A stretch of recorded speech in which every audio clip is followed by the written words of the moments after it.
never forget the time when I'll never forget. And I'll never forget. I'll never forget things like I'll never forget the time when we was down in Murfreesboro, and it was all under the trees, and there was a pond.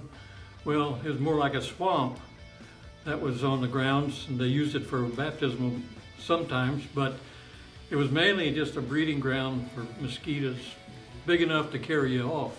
So they hired a fogging truck to come through every once in a while, every once or twice a week, to fog for mosquitoes, and us boys would run through the fog, and we'd just run behind that truck.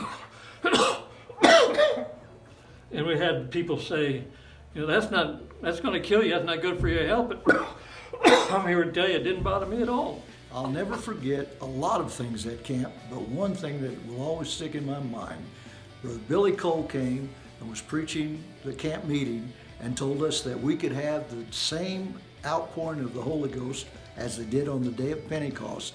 And they had a Pentecost service, and they were trying to see if 120 people would get the Holy Ghost. We surpassed that, and I'm sorry I don't remember exactly how many people received the Holy Ghost that night, but it was an awesome, awesome service. I'll never forget things like hiding cow tongues in people's sleeping bags, having water fights with security, accidentally seeing Sister Underwood's wig off. That was frightening. Also things like just being overwhelmed by the power of God in the altar services. I'll never forget the day when the only time in my camp career I snuck out of the dorm after curfew. I didn't do it for anything nefarious. I went back over to the tabernacle to pray, stayed there all night. It was the night that God had ripped me open and called me to ministry, and I turned in my scholarship to college and went to Bible school, and every day of my life's been different since that.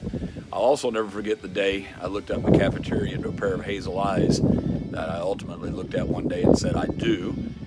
And I guess I'll also never forget a million days when so many men, and if I start naming them, I know I'm in trouble, but men like Brother Bailey and Brother Mass and Brother Beavis and scores of others left their fingerprints on my life time after time. I'm indebted to all the individuals who contributed and supported the campground.